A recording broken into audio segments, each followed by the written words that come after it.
It is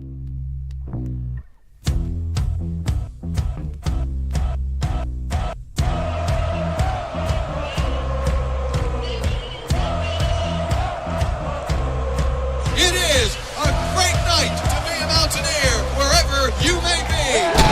From the studios of the Metro News Radio Network in Morgantown, this is West Virginia's premier sports talk show. From Weirton to Welch, Martinsburg to Matewan, and all points in between, this is the Northside Automotive Statewide Sportsline. Tonight's show is brought to you by Northside Automotive, Route 19 in Summersville. We'll beat the advertised price of any other dealer in the state, guaranteed.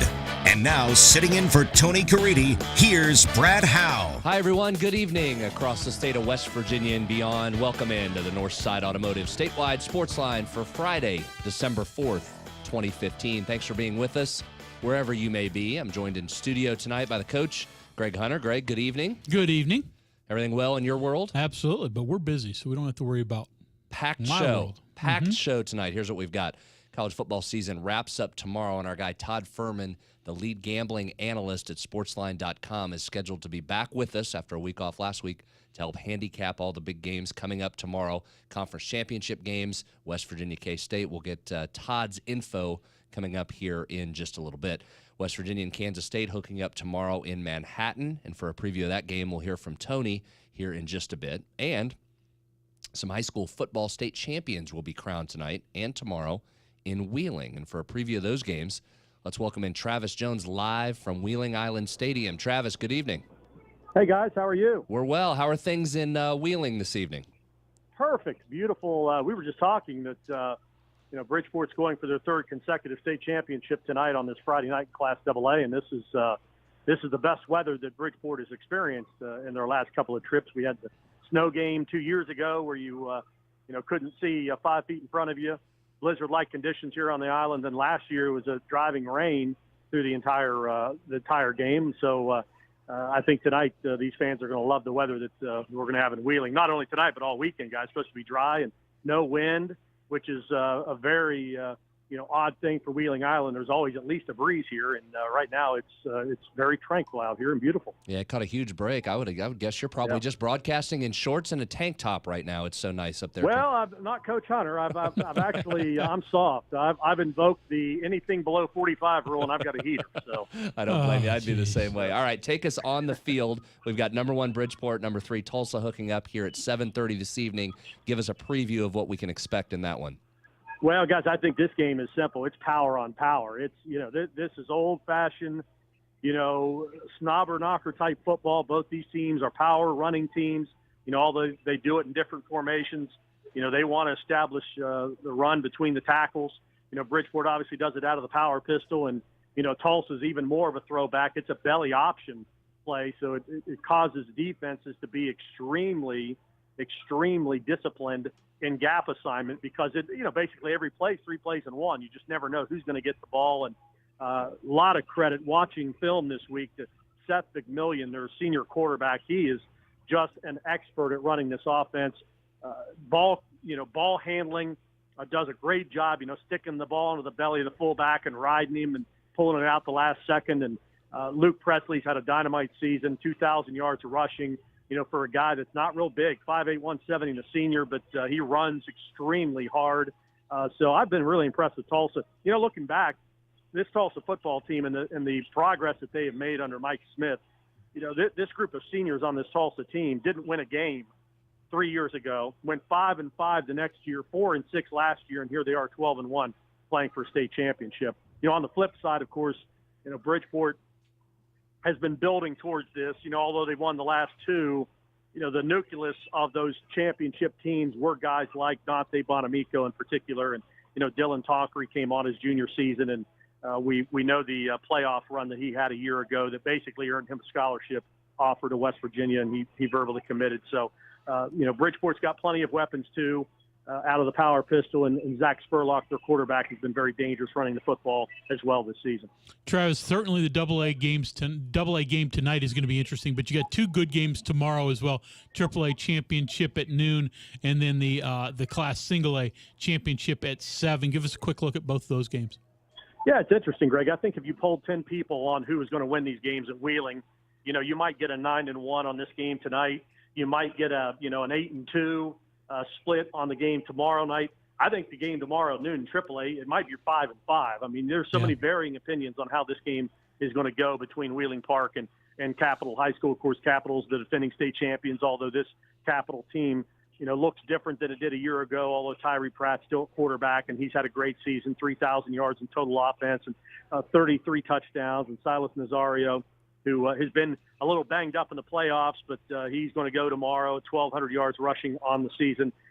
So, a little different looking Capital football team than we've seen last year, but one looks very similar, I think, on paper to Wheeling Park. And, certainly it's a happy time in the Ohio Valley here, because Park, for the first time in 21 years that they've held the games here in Wheeling, gets into the Class AAA state championship. So expect a big crowd. And just some of their highlights this season: Savion Johnson, Boogie Johnson's son, coming off a knee injury from a year ago. He's back and had an outstanding season. Cross Wilkinson is probably the state's best sophomore quarterback. He's been outstanding. And Silas Bell is his leading receiver. He's up close to 1,100 yards receiving on the season. So I think that game tomorrow at noon is razor close in terms of which way that one goes. You would expect it, given that we're at the state championship level here with these teams that are left, but there is a ton of guys. You just named a bunch of them. There's a ton of guys across these three games that have just put up fantastic numbers and had great seasons. Yeah, there's no question about it. And honestly, too, Brad, you look at it, we've got a real nice mix in this state this year with seniors and younger talent. I mean, there are some guys, I think, certainly seniors in this state that are going to get, Mountain East Conference Division II type offers. We remark and really follow the D1 guys, but I think there's some that are going to end up in 1AA programs as well. We'll probably see one tonight. Luke Presley, I think he'll end up somewhere, playing in the FCS series next year. And you mentioned Class Single A tomorrow night. You're going to have conflicting styles there. Magnolia will put the ball in the air with Nick Primus, their quarterback. However, they like to run the football with Tyler Anderson and also Chase Street. And East Hardy throws the football. 40 pass attempts in their semifinal win last weekend against St. Mary's. And Corey McDonald has been outstanding at the quarterback position this year for East Hardy. Travis, in the 2 decades that this game, 2+ decades, this game has been at Wheeling Island Stadium, as you said, it's the first time Wheeling Park has been there. Certainly Wheeling Central was a regular figure, so a home field advantage has been there in the Single A playoffs, but never the AAA playoffs. I would imagine tomorrow afternoon's game is a lockout sellout. Yeah, I think certainly on the Wheeling Park sideline, there's no question. I mean, this is such a big stadium that it takes, such a huge crowd to get a lockout sellout. But, I think certainly depending on how many people Capital bring tomorrow, I think there's going to be a lot of people here, tomorrow for Wheeling Park, and probably a lot of people here in the Ohio Valley that just want to come out and watch Wheeling Park in a Class AAA state championship game, since, in fact, they've never won a state title. So you're right. You add that all up and throw in the weather, I think tomorrow's got a chance to be a tremendous crowd here. All right, great stuff as always. We'll let you run. We know you got to prepare for the game. You and Fred on the call tonight, is that correct? Yeah, Fred, myself, and Chris Lawrence will be on the sideline tonight on the Metro News Radio Network, and also you can listen to the game at wvmetronews.com. All right, great stuff, Trav. Have a good call, and we'll catch up with you tomorrow. Okay, thanks, guys. Okay, appreciate thanks, Travis. There is Travis Jones. You can also keep up with all of the news, including a live blog at the website, wvmetronews.com. So, Greg, we've been talking about high school certainly all season, but even specifically on this show, a lot over the playoff run here. And as I was telling Travis, it's fun to watch. There's some guys out there. Yeah, exactly. There's some players. And, again, it's not just the senior class. There's some kids in lower classes as well. Not all of them have made it to the championship game, but a number of them have. But in talking even, my opinion, in talking West Virginia's coaches, this is as good of a cycle of Division I, Big 12 capable athletes have been in the state in a while if you go through this class and down a couple. And certainly that isn't just Big 12 players. There are others that are Division I capable or, as Travis said, Division II capable. So this is a good talent cycle for the state of West Virginia. Yeah. And Travis mentioned it, and you mentioned earlier, but guys for Mountaineer fans to keep an eye on over these next couple days. Dylan Tonkery going tonight, Tyree Pratt going tomorrow, so we'll certainly keep you updated and that on Wheeling those. Park team has some young players. I mean, certainly Savion Johnson's a kid that may eventually walk on it. West Virginia will probably have that opportunity. I'm not sure if he's a scholarship player. Injuries have held him back last year. But they've got a couple other younger kids that the Mountaineers going to keep an eye on as well. So, again, don't look at just the seniors who have committed. Look at those younger guys as you're listening to tonight's action. All right, time for our first break. When we come back, we're hoping to be joined by the former odds maker at Caesars Palace, Sportsline.com's Todd Furman. We're back after this on the Northside Automotive Statewide Sportsline. All Medicare eligible individuals. It's time for open enrollment. Take advantage of the health plan's Medicare plans with benefits such as Silver Sneakers gym membership, an extensive list of doctors and hospitals. Contact us 8 a.m. to 8 p.m. 7 days a week at 1-877-847-7915 or visit healthplan.org/Medicare. This information is not a complete description of benefits. Contact the plan for more information. Limitations, copayments, and restrictions may apply. Benefits and/or copayments coinsurance may change on January 1 of each year.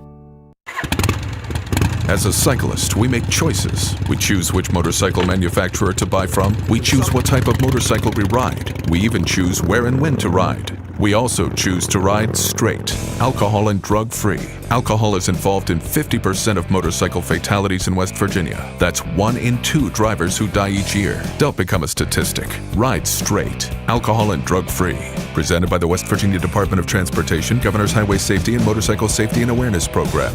The Northside Automotive Statewide Sportsline returns in 2 minutes. On Metro News. For 30 years, the voice of West Virginia. When something is missing from the picture, it doesn't make sense. Without the right people, your work site is just a site. Your office is just a space. Let's Train West Virginia has grant funding for on-the-job training in today's in-demand careers. Workers learn while they earn, and companies can be reimbursed up to $10,000 per eligible new hire. So qualified employees and satisfied employers complete the picture. Learn more at letstrainwv.com.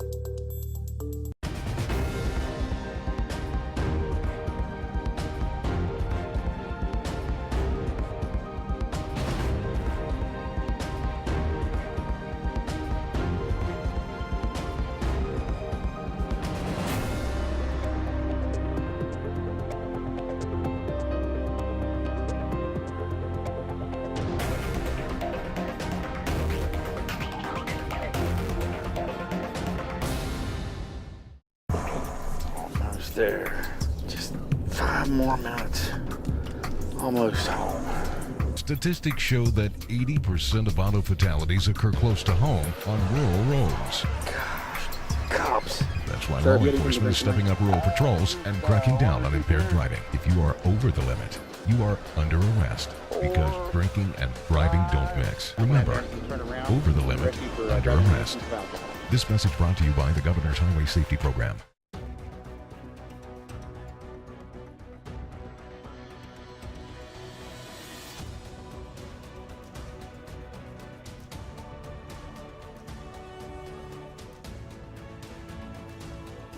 This fall, not all blockbusters are movies. The Jeep Black Friday Blockbuster Sales Event. It's the must-see event of the year. Well-qualified current lessees of competitive vehicles get a low-mileage lease on the 2015 Grand Cherokee Laredo for $279 a month.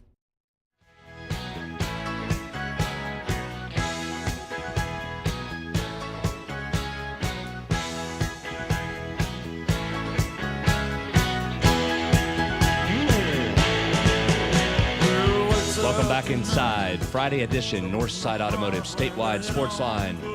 Brad Howe, Greg Hunter, along with you. A reminder, you can watch our show each night by going to the website, wvmetronews.com. This holiday, fill your home with the freshest scent of the season, a hand-cut Christmas tree. Select your own beauty straight from a Mountain State farm and make it an event the whole family will be sure to remember. West Virginia farms have trees to match any style, from magnificent soaring spruce to a petite pine. To find a tree farm near you, visit gotowv.com or call 1-800-225-5982. As I mentioned in the opening, a bunch of big games, Hunter. We're down to the final weekend of what I guess we can call the regular season, even though there's conference championships to be played. So a bunch of good games to get to, including West Virginia's. For all the inside scoop, Let's go to the phones. Welcome in our good friend Todd Furman, Sportsline.com. Todd, welcome back to the program. How are you boys doing? We're well. You have a good Thanksgiving?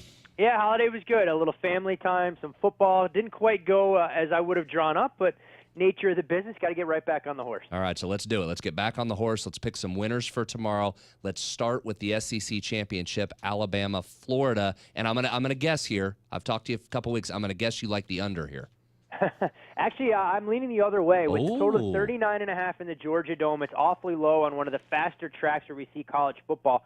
With very little wiggle room on that particular price, a defensive score, special teams, with both these teams not averse to doing, could change the dynamic. Wanted to make a case to back Florida here because I definitely didn't consider laying the heavy lumber with Alabama, but very difficult given the Gators' offensive struggles. I think at the same time they're going to find a way to at least get to 10, 14 points. Not really sure how this one plays out. Alabama will win. I'm just not sure who covers, boys. Yes, Iowa has had a great season, but there's still a lot of doubters after 12 games. Tomorrow in the Big 12 championship, they face Michigan State. The Spartans, a 3.5-point favorite. How do you see that? Yeah, two teams that I'll openly admit I have not had in my top 10 or even top 15 for large stretches of the season. Iowa continues to go out there and win football games despite not winning the stat sheet, as we saw in Lincoln last Friday. Michigan State on the other side playing their best football of the season, but you haven't seen sharp bettors really buy into them. Iowa is going to be the side of the professionals here despite the move from 3 to 3.5. That's largely public money influencing the market right now with about 7 out of every 10 tickets coming in on Sparty. I actually agree with the general public here. I want to see Iowa go out there and prove it to me again, but it does come with the caveat, again, not personally invested myself. Stanford, USC out west. These teams met earlier this season, a 41-31 win for Stanford. How's this one break down? I think this is an opportunity to identify a live dog that has an outstanding opportunity to win the game outright. You look at Stanford, obviously a lot of speculation. If they win and get some help, can they be in the college football playoff discussion? I think that could provide added pressure to the Cardinal. USC, on the other hand, all you have to worry about is if they're too big, fat, and happy from winning the South and finally getting that UCLA monkey off their back. I think SC wants to get revenge for the game earlier this season. You look at the way they've adjusted their style with a little bit more of a power run game. I think USC definitely compelling, catching 4 when you consider they were 10-point chalk in the earlier meeting, one that they dropped to the Cardinal by double digits. ACC championship game, Clemson has a ton to lose if they fall to North Carolina. Tigers 4.5-point favorites. Can they fall? You're seeing money coming on North Carolina supporting the Tar Heels as being very live here. You look at UNC's overall body of work, still hard to find one of those season-defining victories. This would clearly be it. I'm not sure even if they do beat Clemson, unless it's by north of 3 scores, they're going to lay claim to that 4th spot in the college football postseason. But Clemson hasn't exactly been a juggernaut from an against-the-spread perspective. Failed to cover every single game in the month of November. The last time they got on the win column for their backers was on a Halloween against NC State. I just get the feeling Clemson has been going through the motions. The real question here, can they flip the switch and do enough? It's which one of these defenses will be able to get a stop since the offenses can match one another score for score. Air Force, San Diego State. And San Diego State's been a covering machine, haven't they, this year? They've been an absolute juggernaut in that particular column, getting to the window in every single one of their Mountain West games aside from the push against Nevada Reno. Their loss against Penn State kind of defined their season. They got back on track. But, again, they've had a softer draw within the Mountain West. They'll be starting this game with a new quarterback as Maxwell Smith, their guy most of the year, had a torn ACL midway through their regular season finale. Air Force, on the other side, they've struggled with San Diego State in the past, but I think their multidimensional offense, a passing attack, able to keep the Aztecs defense honest. 6.5 feels like a big number in a game that'll be lower scoring. I think Air Force takes this one down to the wire. Game is certainly of particular interest here in West Virginia. The Mountaineers go to Manhattan, Kansas, face Kansas State. Wildcats sort of making a little late run. West Virginia started the week, I believe, as a 7-point favorite. That number is down to 5.5. Money starting to go in on K-State. There is some money. A lot of folks playing the emotional angle there with Kansas State, thinking that Bill Snyder will pull off a Frank Beamer and get his team to the postseason. You look at Kansas State, this is a team clearly that struggles to get off the field defensively, especially in their red zone. And from top to bottom, I think West Virginia, a much better football team. The problem being is that the way to attack Kansas State has largely been through the air, and West Virginia has chosen to do most of their damage on the ground. You've also seen a big move on the under, 60 down to 56.5. Can kind of see it, can kind of see the move to the dog, But honestly, guys, I know it's not what Mountaineer fans want to hear. Not a real compelling gambling angle from a side or total to try and get involved with. Let's go one NFL game before we let you run. Colts at Steelers, the Sunday night game. I think Pittsburgh knows how important this game is, but in a little bit of a delicate travel spot, having to go across the country, exerting a ton of effort to come up short in the Pacific Northwest. But there's a reason the books have hung a stronger number here at 7 than using a 6 or 6.5. I'm not buying the Colts, especially outdoors with potential elements playing a role. I like Pittsburgh here to win and do so comfortably. I think they make a lot of sense if you want to use them as a teaser leg for those folks so inclined. Okay, final thing, and then I promise I'll let you run. You tweeted something earlier. I went ahead and sent it on because I found it very interesting. You put your projection models out there, your kind of power rankings. You think one of the teams vying for a college football playoff spot is vastly overrated, but interestingly, it's not Iowa, which most people would think. You think it is? It is Clemson as far as some of the math is concerned, and that explains a lot of the reason you've seen bettors coming in against them this week. If the Tigers win, they're obviously into the Final Four, but I think they are the most susceptible of teams that people really believe have earned their way in. Whether it's the Big Ten winner, Alabama or Oklahoma, who they'll probably encounter, I think you'll have plenty of value going against the Tigers in that semifinal matchup on New Year's Eve. When you look at that, if Carolina pulls the upset on Clemson and Stanford wins, do you think it's Stanford then that jumps into that final spot? I think the committee's really backed themselves in a corner, putting Ohio State 6 but Stanford 7. I think Stanford, by virtue of winning a conference championship, will get the free pass into the playoff, much like Ohio State did last year, jumping some other teams. But hard to argue with either of those teams, given Stanford's on-field resume is better than Ohio State, but you can't argue with the Buckeyes' track record when it comes to travel and having the defending national champion back in the mix. Boy, you can't. But, Todd, you talk about some messes on their hands because you're right. They've promoted this conference championship matters. If Stanford goes down and UNC wins and Ohio State slips in there without having even played in their conference championship game, it is going to get loud. I really think, guys, and I don't know if a lot of people have factored this into the equation, I think if Michigan State beats Iowa, it makes Ohio State's resume that much better, whereas if Iowa beats Michigan State, giving the Spartans a third loss, that actually would serve as a huge help towards a 10-2 Stanford team. Yeah, very interesting. All right, buddy. Great stuff, as always. We appreciate it. We'll hope to hook up with you next week as well. Sounds good, guys. Thanks for having me. Okay, thanks. There he is, Todd Furman, Sportsline.com. Check him out for all the handicap information, Greg. A wealth of knowledge. I say that every week. I love listening to him with all his stuff. Oh, yeah. Certainly very interesting. Doesn't want to touch the Mountaineer game, though. Doesn't like that. I don't know that I blame him. This is a hard game to handicap, isn't Especially at that number, right? I mean, defense. West Virginia's defense playing well, holding opponents down. The over/under number is low. 5.5 seems about right for this game. I don't know if I feel comfortable going either way. And you feel like, we've talked about this a bunch, and obviously we're going to talk a little more here in a minute with Tony coming up, but you feel like West Virginia's defense has been playing so well against these subpar teams. I've got to think that is the difference maker in this. But to say West Virginia could roll by 10, right? 7 or 8. Now you start to get a little Yeah, to do that, you probably need a couple of turnovers that you turn into quick and easy points. And West Virginia's been able to do that in recent weeks. But that's the type of thing that's going to make this game either close or not close. West Virginia's ability to get turnovers, because Kansas State has done that at times, and turn them into easy points. That gives West Virginia, makes this, a game under a touchdown to one that could be 10 or 15 points. And West Virginia has done that, and they have got turnovers. But you can't count on that. I think I am. Right? I think I am counting on that. I think that's now you just made my argument. I don't want to give away my pick because we'll give it tomorrow as part of our game day coverage. But I think that's where I'm leaning, is that I feel like West Virginia's rolling. That defense is playing really well. I don't like Kansas State's offense. That doesn't scare me. No. And I think West Virginia's shown the ability in these games to get turnovers. Yeah. So I think I'm leaning in that direction. Keep doing what you're doing. I may go against Todd. I think there is value there. I like West Virginia in that one, I think. Go ahead. Bet the house. I'm not ready yet. No. Not ready to bet it. I don't think Laura will allow you that. All right, that'll do it for that segment. Time to get a break, and when we come back, Tony's going to join us. We'll talk some more West Virginia K-State football. Stay with us. We're back in just a minute. Getting to the top is always a challenge. Yet what so many people have learned is that when you drive the award-winning Jeep Grand Cherokee or the versatile Jeep Cherokee, the top is just the beginning. Because Grand Cherokee is not only the most luxurious SUV in its class, it's also quite adept at going further, thanks to a 730-mile highway driving range. Not to be outdone, the award-winning Cherokee strikes an equally perfect balance between capability and comfort, with things like available premium leather seats and a choice of 3 available 4x4 systems. So when you're in a Grand Cherokee or Cherokee, think of a 10,000-foot peak as simply a vantage point to find your next 10,000-foot peak. One drive and you'll discover why Jeep brand continues to be the best-selling SUV brand.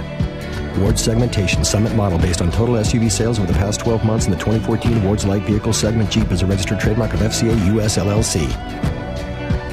A study from England shows that men spend more time each day looking at themselves than women. Well, believe that study or not, the point is we all want to look our best all the time. Well, the same holds true for businesses. We judge businesses, in fact, by their look.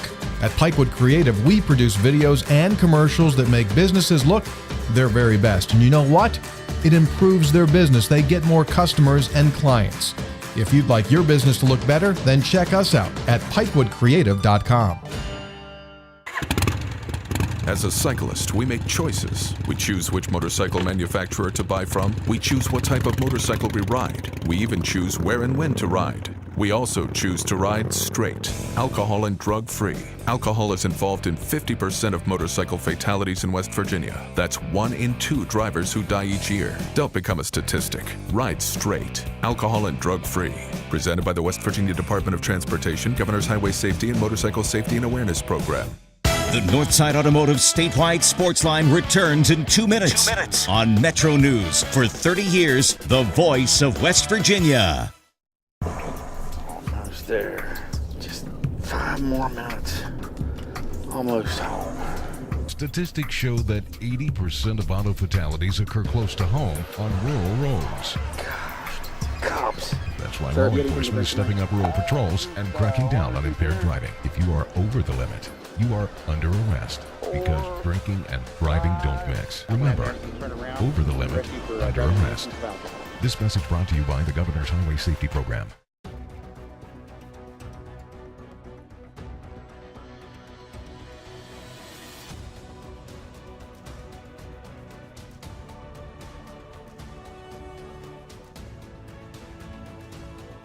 This fall, not all blockbusters are movies. The Jeep Black Friday Blockbuster Sales Event. It's the must-see event of the year.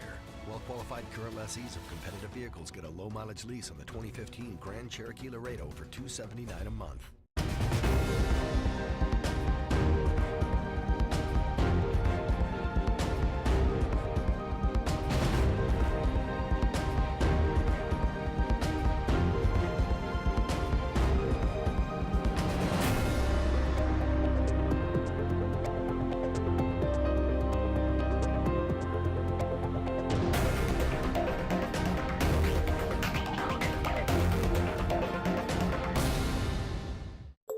When something is missing from the picture, it doesn't make sense. Without the right people, your work site is just a site. Your office is just a space. Let's Train West Virginia has grant funding for on-the-job training in today's in-demand careers. Workers learn while they earn, and companies can be reimbursed up to $10,000 per eligible new hire. So qualified employees and satisfied employers complete the picture. Learn more at letstrainwv.com.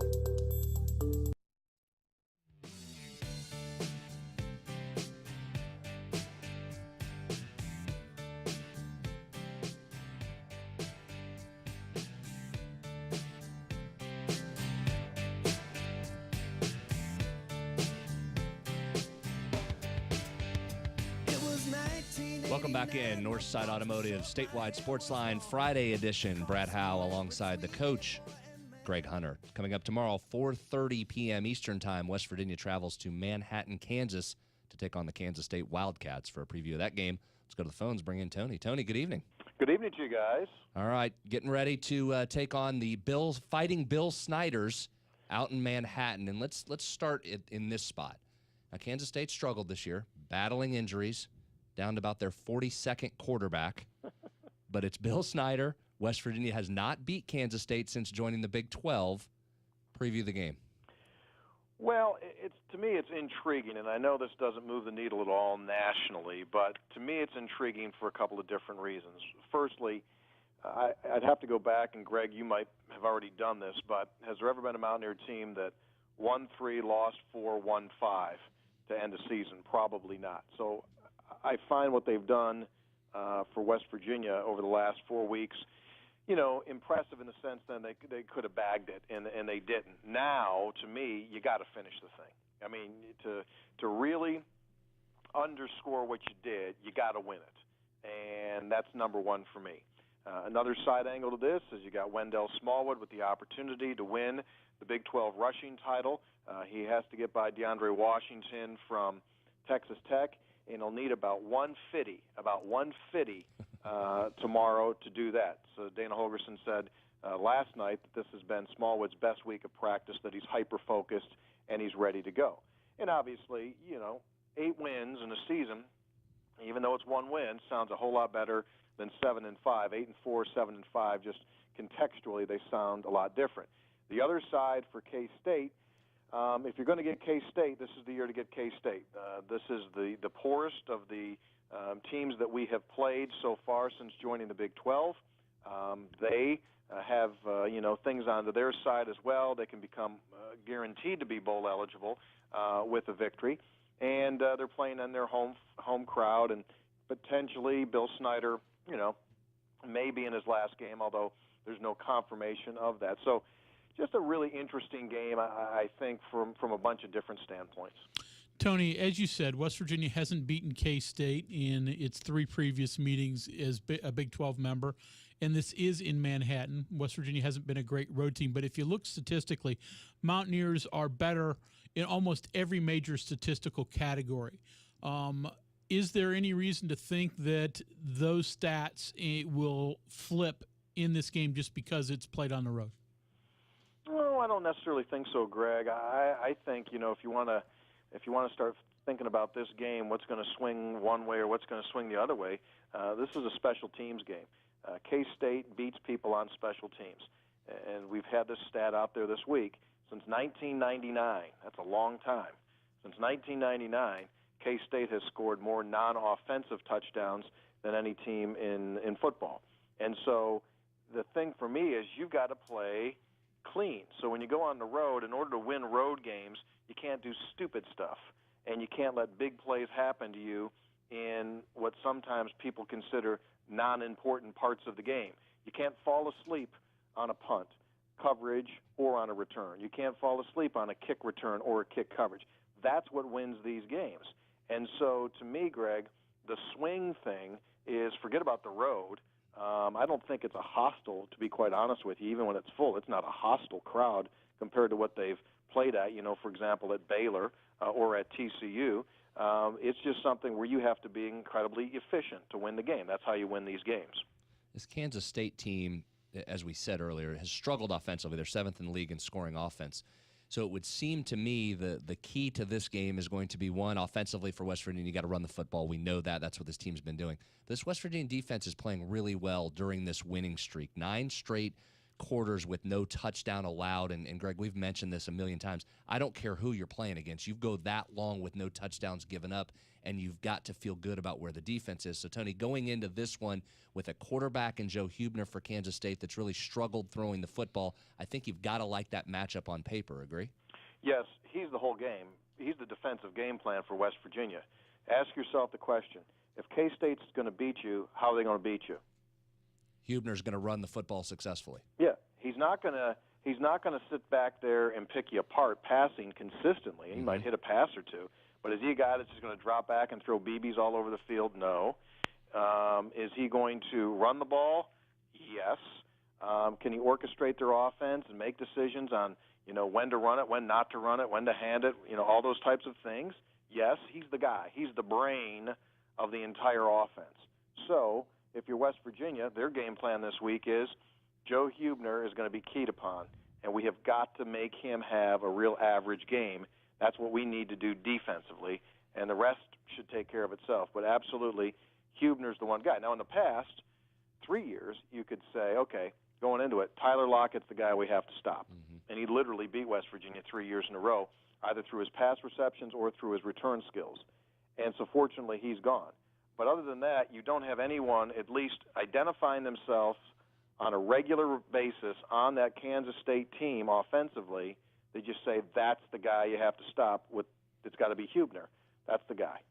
Tony, you talked about emotions at the beginning of this interview and how Kansas State has a lot to play for, and you made some reasons that West Virginia still has a lot to play for, even though it's bowl eligible, and its bowl destination may not hinge on what happens Saturday. But, you know, I've got a lot of people think that West Virginia isn't going to give maximum effort while Kansas State is. What's your theory in that area? My theory would be shame on West Virginia. That would be my theory. Shame on West Virginia. If you don't go out there at absolute peak mental efficiency and peak physical efficiency, you're not the team that we thought you were. That's what I would say. You know, this is a team that has shown that it is unable to beat the biggest of the big bad boys in this schedule, the top three. I'm not counting Oklahoma State because the Oklahoma State game was there for you to take. So you could compete with them. You showed that. You didn't compete with Baylor. You didn't compete with TCU. And you didn't compete with Oklahoma. Okay, that's fine. Neither have a bunch of teams in the Big 12 this season. That's okay. This wasn't your year to be that team. However, it certainly can be the year that you can put your flag down and say, "Hey, we were the number 5 or the number 4 team." You're not going to finish standing wise for, but you could say, "Hey, we had that team beat." And so if you go down here and you lose this game, then again, like I said right at the beginning, it takes the luster off of what you've accomplished, and I don't think it's a luster that you can return perception-wise for the rest of the season. Yeah, I think that's a good point. I'm with you. And basically what you're saying in nicer terms, I mean, this would be a bad loss for West Virginia if you go out and lose this. But all three of us have been around this long enough to know that regardless of what the opponent's records are over these last 4 games, and you're sitting at 19-39 is the answer to that if you include K-State's 5-6 in that. For these players, they're just happy to be winning again. So I will be stunned if this West Virginia team goes in there flat because, again, it would seem like it's a West Virginia team that's bouncy and excited to be there, and you're winning, so let's get back on the field and play again rather than, when you're getting your brains beat in where you're just like, all right, end this season now. Yeah. And here's what I like about going into it, that they'll be okay. Number one, you've got the Wendell Smallwood rush thing. That's not an individual thing that the only guy that's interested in getting that is Wendell Smallwood. That whole offensive line is going to be blocking for Wendell Smallwood to get 100.5, right? Skylar Howard, Dana said his wrist that's been bothering him the last several weeks is now good to go. He had an extremely good week of practice, as good as he's had in a long, long time. If you remember, Howard came off the bench against these guys last year and played well enough for West Virginia to be in position to win the game. So he's got a little bounce in his step too.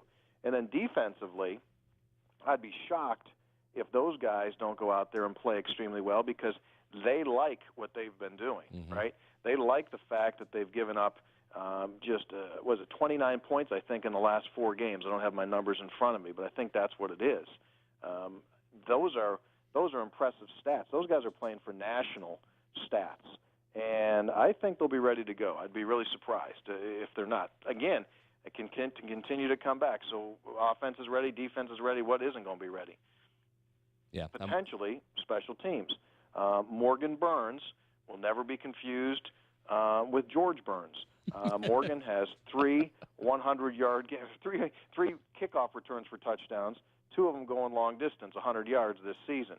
The guy's a problem, man, and we've been good on coverage. So we've got to be able to at least play those guys even in that capacity. Another minute before we get you out of here. Let's talk basketball real quick.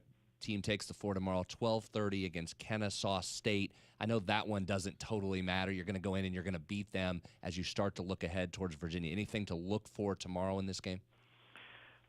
Well, they should be bouncy because they haven't played since last Friday. So he gave them 2 days off this week. He gave them Monday and Tuesday off, so they've prepped Wednesday, Thursday, Friday. They should be bouncy. I'd like to see them shoot the ball well from three-point range. But other than that, it's almost difficult to get anything of great value out of this game because Kennesaw is not good. And so the only thing you can do is get yourself, confident to shoot the ball better when they go to New York next week. I'm looking forward to Tuesday night in New York. It's, Jimmy V obviously draws a lot of attention to begin with, and this is a really good top 25 matchup that's coming up here. Two absolutely contrasting styles of play. It should be a lot of fun to see where this team is. Tony, we know that the press for West Virginia sometimes is better or worse, just depending on matchups. But certainly against San Diego State, it was very, very efficient. Are you feeling that it's getting better, or was it just a really bad matchup for the Aztecs? They feel collectively, the people in the program feel the press is better this year. And it's just simply because they've been doing it now for 2 seasons. And where last year they were literally learning it on the fly. So they're more comfortable in doing it. It's not going to work every game. You're not going to force 20 turnovers every game, especially when we get into the league.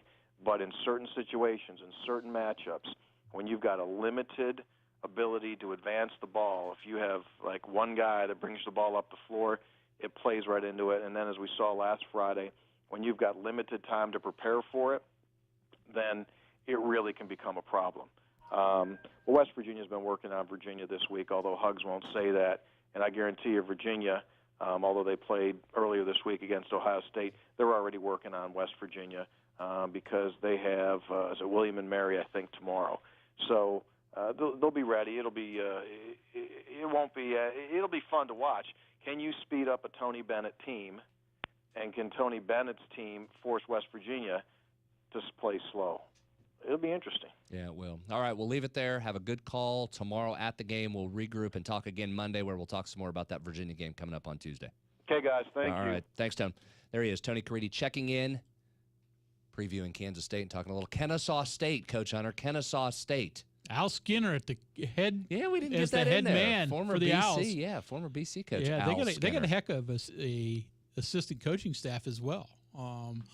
Stephen Cotton played for BC, and then Carlton Owens, who played for URI, Rhodey, when Skinner was there. So a couple of his old players who were really, really good players are on his staff. So I don't know, maybe we can have a coaches versus coaches game prior to the contest. I'll still take West Virginia. All right, final break to take. Stay with us. We'll be back as the Northside Automotive Statewide Sportsline rolls on.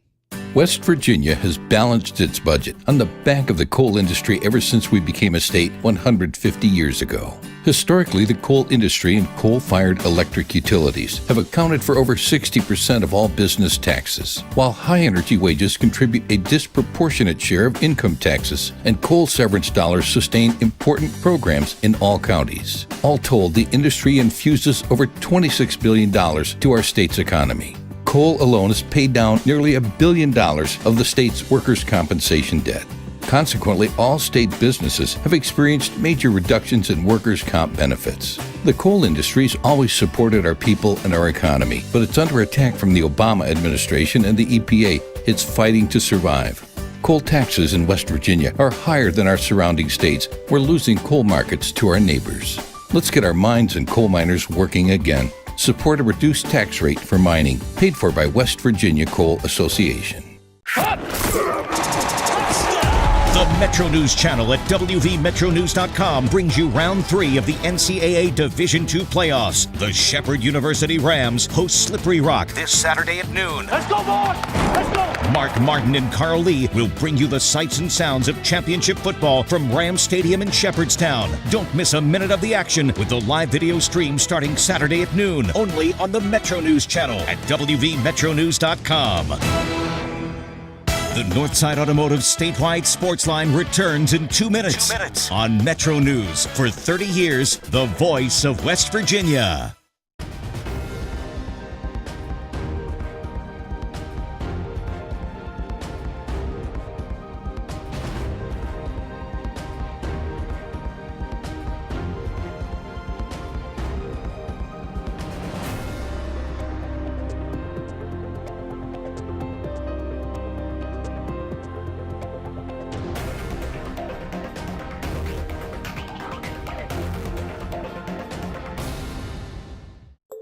When something is missing from the picture, it doesn't make sense.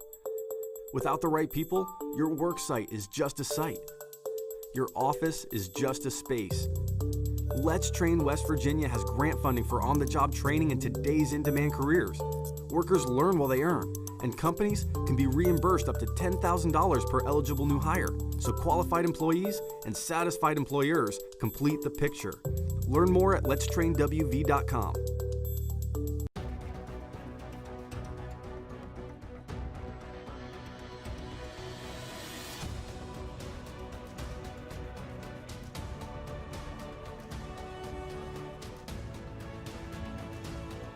This fall, not all blockbusters are movies.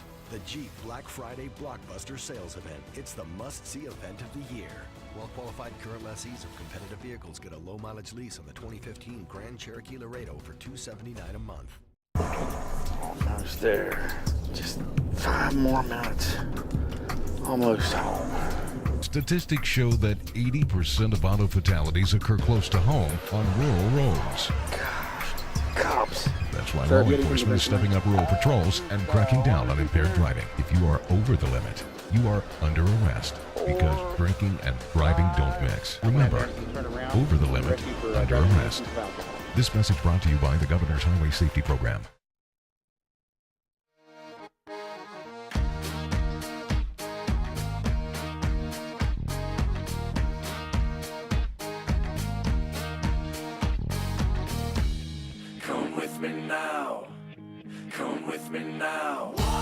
Final segment, Northside Automotive, Statewide Sportsline, Friday edition. Brad Howe, Greg Hunter, along with you. A reminder, this holiday, fill your home with the freshest scent of the season, a hand-cut Christmas tree. Select your own beauty straight from a Mountain State farm and make it an event the whole family will be sure to remember. West Virginia farms have trees to match any style, from magnificent soaring spruce to a petite pine. To find a tree farm near you, visit gotowv.com or call 800-225-5982. Greg, a few minutes left here in the show. I want to dive into a couple just news and notes throughout college football today. One sad note coming out of Pitt. Star running back James Conner announced earlier today he's been diagnosed with Hodgkin lymphoma. Conner's the player you'll remember. He was the ACC Player of the Year last year, had knee issues, tore his knee up at the beginning of this season, so he was sitting out already, and announced later today, stage 2 Hodgkin lymphoma, has tumors in his neck and chest. So just a terrible story coming out of Pitt today. Absolutely. Very much so, and, prayers go out to him. Obviously great player. Last season, ACC Player of the Year, and hopefully, his recovery is complete. Yeah, there was talk of whether he would return to school or he'd try and enter the NFL draft. Obviously, those plans are on hold right now as he battles this cancer and hopes to get better. So sad news coming from Pitt today. The coaching carousel, we spent some time talking about this last night. It continues to move, so a couple openings are filled. We mentioned the Missouri opening last night. They have decided to go with Barry Odom, who was on staff as a defensive coordinator, also played at Missouri. So Barry Odom stays, and it was kind of neat last night, Greg. I don't know if you saw it. It was floating around on social media. They had Missouri put out a video of Odom standing in the hallway. Yeah. As somebody, I assume it was the athletic director, Mac Rhodes, was in the room with the team and saying, guys, I want to introduce you to your next head coach. But he didn't say who it was. Yeah. And then Odom comes walking in the door, and people just poured out of their seats and hugged him and started jumping around. It was a neat scene, and so they've gone ahead and hired defensive coordinator Barry Odom. The surprise of the day, we saw this just before coming on the air this evening. We mentioned the Virginia opening last night, moving on from Mike London this year, and word came out here within the last hour or so. Virginia's got a new coach. It's Bronco Mendenhall is leaving BYU to go to Virginia, and I think we both agree that's a great pickup for Virginia. That's an established head coach that has won and been successful, and given where they were and how that program's kind of bottomed out and dipped here in the last couple of years, I think that's a fantastic hire for them. Yeah, I mean, in reality, BYU is a Power 5 program or Power 5 type program, right? So Virginia, to get an established Power 5 type head coach to take over there, I think is much beyond what any of us expected the Cavaliers would be able to do. Paying him $3.25 million per year. Now, let me ask you this, because you immediately got to go to conspiracy theories. They're a school that's often mentioned. If the Big 12 looks to expand, would BYU be one of the choices? Do you read anything into Bronco Mendenhall, who has been entrenched, and he has been there saying, "Okay, I'm out." And he's not like he's going to a power either, right? He's going to a program that's had some success, but that's a middle of the road ACC. If I'm being generous at this point in time, he leaves BYU, an established program, established coach, to get into the Power 5. Thoughts? Yeah, well, I don't know if I read too much into it, just because I'm not sure the Big 12 is going to make a move. I still think if you look for the Big 12 to make a move, they're as attractive as anyone that's available, that realistically is available, whether Bronco Mendenhall is their coach or someone else. They had success before Bronco Mendenhall, so it's not like they've been a one-coach wonder. No, but I'm thinking from his perspective. Is he sitting there thinking, I don't know that this is going to happen? Because he's been very vocal about we have to get into a Power 5. This thing's moving on without us. We need to be in a Power 5. And then he suddenly says, I've got an opportunity here. I'm gone. Not how it changes a Big 12 if they were to look at him. Probably. I thought how it changed what may be coming down the road. I think he looks into that crystal ball and realizes the Big 12 probably isn't making a move. Yeah, that's what I think. And, what else is BYU going to do? Yeah. So, yeah, I mean, I would agree with you there that probably is true. That, he realizes that while we sit here and call BYU a Power 5, they don't have all the advantages of a true Power 5. Bowl access and some of those things, easily getting into the college football playoffs and those type of deals. And, yeah, without that, I can sit here and say they're a Power 5, but in reality, maybe they aren't. And Bronco Mendenhall certainly looks like he thinks he's got greener pasture somewhere else. Yeah, that's just an interesting one. We talked a little bit last night about keeping searches quiet versus not keeping them quiet. That was one that was pretty tight-lipped, because I don't know that I saw anything floating around on that. Just all of a sudden, boom, here's your new coach is Bronco Mendenhall. So Craig Littlepage, the AD, they're doing a nice job keeping a lid on things. Quite the opposite. We had mentioned that South Carolina position where seemingly everybody's out there throwing information. It really seems as if Will Muschamp has some traction there, and people are interested in him. Apparently, he's got the endorsement of the old ball coach, Steve Spurrier, for whatever that means. I think it still counts for something, but it seems odd. I guess if you're making I'll make the case quickly, okay? I'll make the case quickly. They say that he walked into a mess there at Florida, okay, and had to get some things turned around, okay? He didn't. Although, hold on, because if you look at what he said when he walked out the door, he kind of pulled a Paul Rhodes, but he did it first. He said, don't let anybody tell you who comes in here next that there's not talent on this team. There are players. This is a good program. Got him 10 wins this year. Yeah, not because he had left any offensive talent. His offensive talent, it was horrendous. But and defensive talent's pretty good. There was so many discipline issues that the new staff had to clear up. Well, heck, they had that before under Urban Meyer. Well, that's nothing new. Yeah, that's but not if you Muschamp. win, it's discipline's just a minor issue. When you're losing, it's a big headache and a hurdle. So I don't know. I just the whole retread for a guy who wasn't successful. I agree. I just don't know if I go there. I mean, maybe it works out, but how often does that typically work out? The one part you don't know is how serious these other guys are. Are they just looking for leverage from their current school? Maybe that's all they can get. All right, that'll do it for tonight. If you missed any part of the show, remember, catch the podcast on iTunes or visit our website, wvmetronews.com, and download the show. Reminder tomorrow, coming up, the Division II playoffs, Shepherd, Slippery Rock, on our website, wvmetronews.com, and our 9 hours of coverage starts at 1:30. For Greg, I'm Brad Howe. Thanks for listening. We'll talk to you tomorrow. We're out.